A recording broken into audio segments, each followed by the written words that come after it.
Welcome to episode number 4 of the Tushaar Show.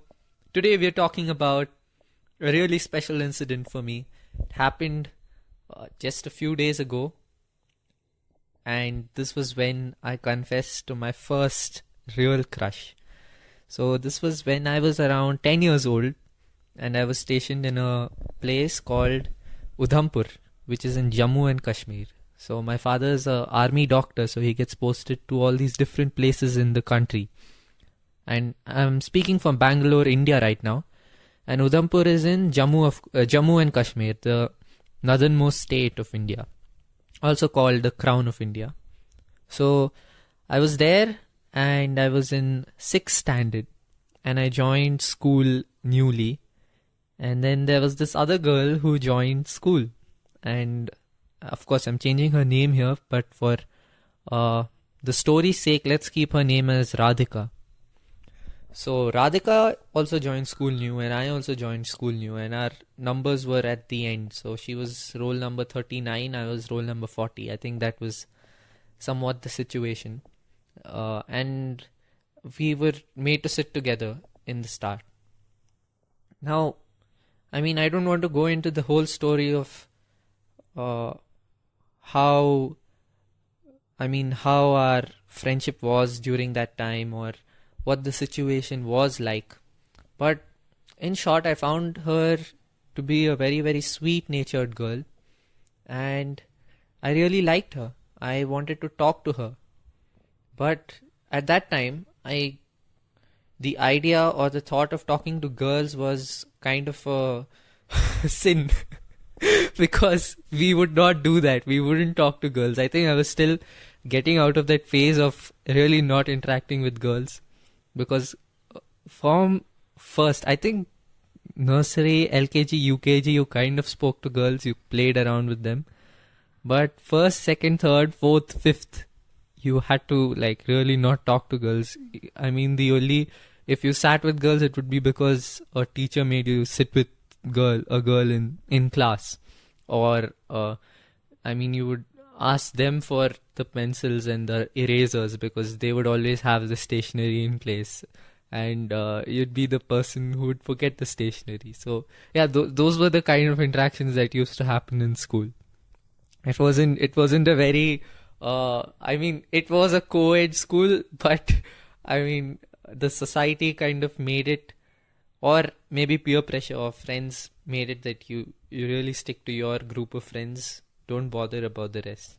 So that's how it was. And just a few days ago, this was nearly after 7 years of no contact with this girl, she randomly kind of appears on my Instagram story. And I didn't know that we were following each other, or I didn't know we had been following each other. But she appears on my Instagram story, and just to know how she's doing, I texted her, "What's up? Where have you been? What's going on?" And I left Udhampur in 8th standard. So throughout 6th to 8th, I had a huge crush on her. I think so. Maybe at least 6th and 7th, I had a huge crush on her. In 8th, her class got changed, and I left mid-year. So, yeah, you're hearing me kind of thinking about what to speak about now. But the whole thing was that when I texted her, and then I really wanted to know, has she changed? Is she the same person? Is she different? And of course, she said that we all do change. That happens naturally. And she's in college now, and then we were just catching up, and then I told her that I really liked her during that time. And guess what her response was? She said she liked me too. And that felt so special, because she was my first crush, and these first crushes, in a way, are the best ones, because you're just 10 or 11, right? And at that time, you're really not thinking of anything except the fact that you like this person because they're sweet. The fact that how she looked didn't matter. I mean, social status didn't matter. Age didn't matter. I mean, so many things that we take into consideration now, and I mean, decide whether we're going to go with a person, or we're going to ask a person out, or we're going to be in a relationship, didn't matter at all. It was just like pure liking. It wasn't romantic. It wasn't, I mean, filled with lust either. It was just that there's this person who you want to know more about and you want to talk to, maybe share events of your life with. That's all. And that's why it was a very special one. And even though I have like these, I mean, every station that I've gone to since Udhampur, like then I went to Pune, then I went to Delhi. I mean, at least Pune had one.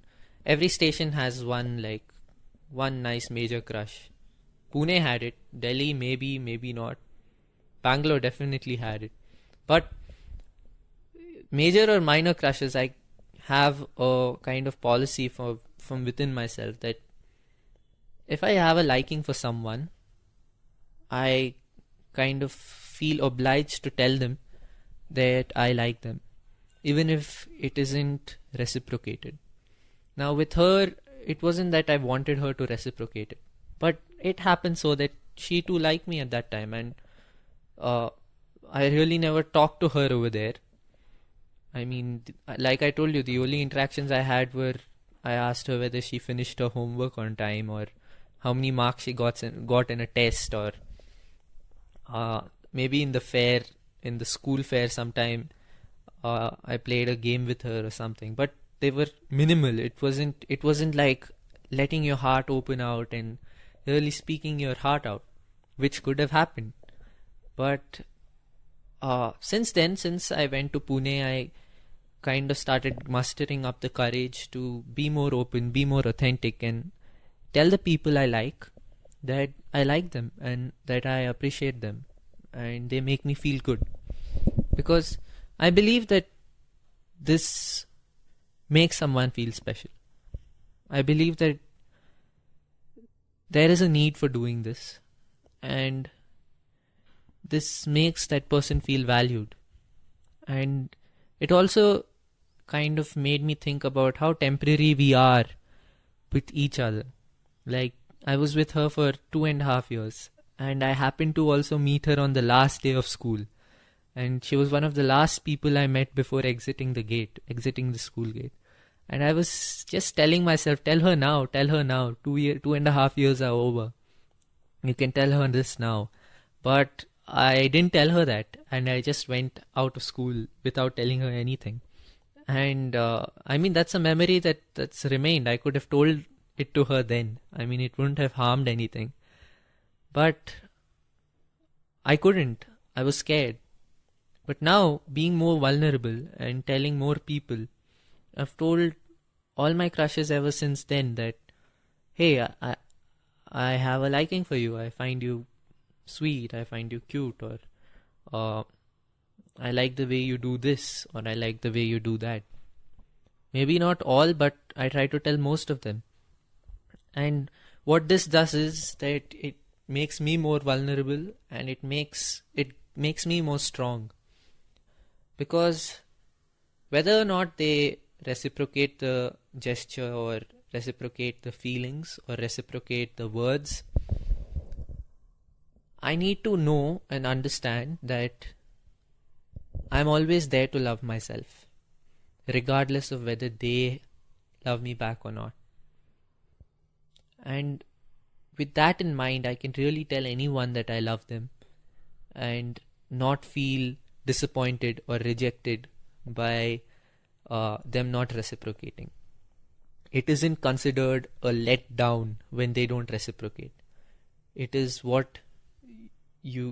it is a bonus if they reciprocate.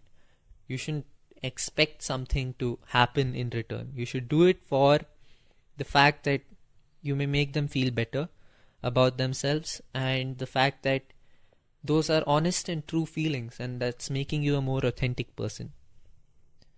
So if you have some childhood crushes who you are in contact with, or if you know someone who you like, I'd say go ahead and tell them. Not because you'll get the feelings reciprocated back, which in many cases, I mean for most of my cases, I think it was like 50-50 or 75-25. 75 being the people didn't like me back the same way I liked them. But in the long term, in the long run, it really, really doesn't matter. Because if you've been a nice human, if you've been a decent human being, and if you've been present there, and I mean you've been around, after 5, 7, 10, 15 years, people are just going to remember that, hey, yeah, he was a nice guy. He was a nice guy to be around. And they're going to remember the fact that you told them that you found them special. That'll be one reason they'll remember you for. It won't be that I rejected this guy, because a rejection often comes out from so many other reasons. It's not because they don't like how you look, or they don't like how you speak, or they don't like something in particular about you. It may be that their friend circle doesn't approve of you and they are succumbing to peer pressure. It may be that their parents are very strict and they don't want to get into trouble with them. It may be that they're really focused on academics right now and they don't want to get into something like that. It's really, I mean, dumb luck if you look at it. But if you tell this person this, in the long run, you will know that you have the capability to open yourself up to people. You have the capability to love better. You have the capability to, move on through rejections and through dark times. Because I've been rejected and I got depressed too. But getting out of the depression was the best thing ever. I mean, realizing that that person or a person's rejection is not rejecting you, but is the circumstance in which what's happened has happened. The fact that a person's rejection is not directly targeting you. She would have rejected anyone in that kind of situation.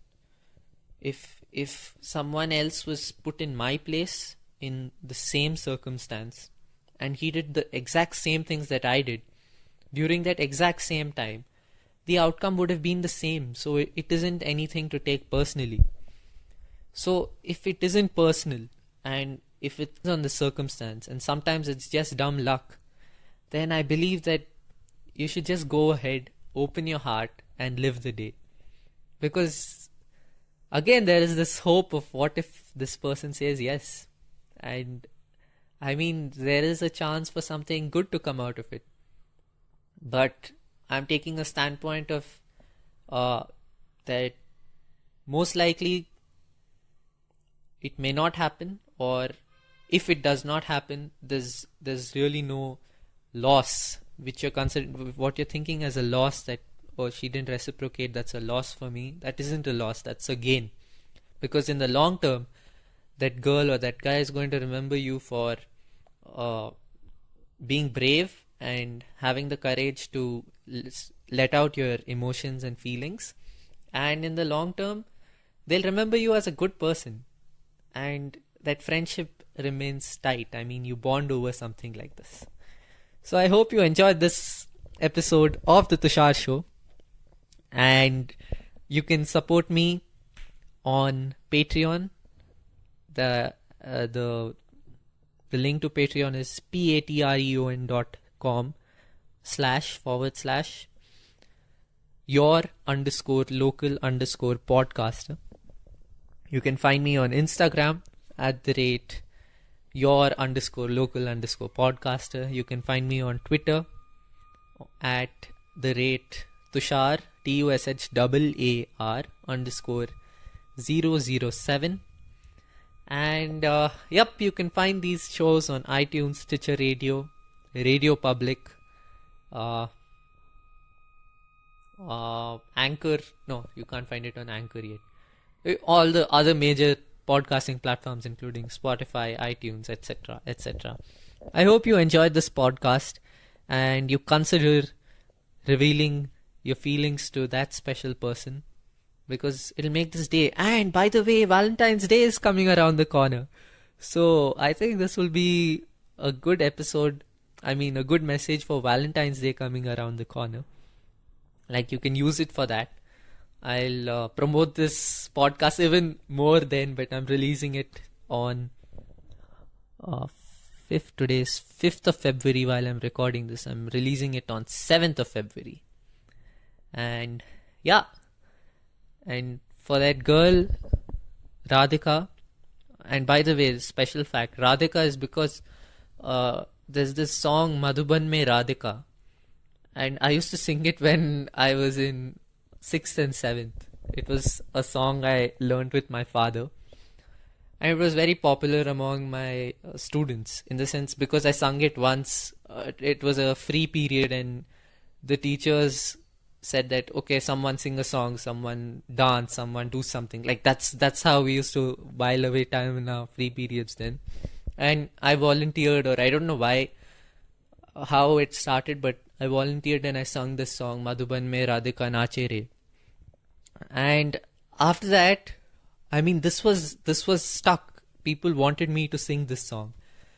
And in 7th standard, another free period came up, and this time it was on Teachers' Day, and all the teachers had gone to the auditorium to see the performances by students, and there were a limited number of seats in the auditorium, so not all classes were invited to see the program, and our class was one of the unlucky few, or lucky few, which was uninvited to the program. So we were all sitting in our class, and these seniors, 12th grade seniors who were dressed up as teachers, came to our class to monitor us, and they started holding these singing gigs for students. And of course, nobody goes up for these things, and even I didn't want to go that day, because I just didn't want to sing in front of a senior. I mean, if it was a teacher, perhaps okay, but because you didn't know my classmates, they just didn't behave. But that day I really didn't want to go. And then this crush of mine, she says, go on Tushaar, go on. And I don't know, I think I couldn't say no to her, so I went and sang the song. And then, I mean, it was, of course, everyone enjoyed it. But the song's name was Madhuban Mein Radhika, and that's why I decided to call her secret name on this podcast Radhika. I hope you enjoyed this podcast. I'll meet you again next time.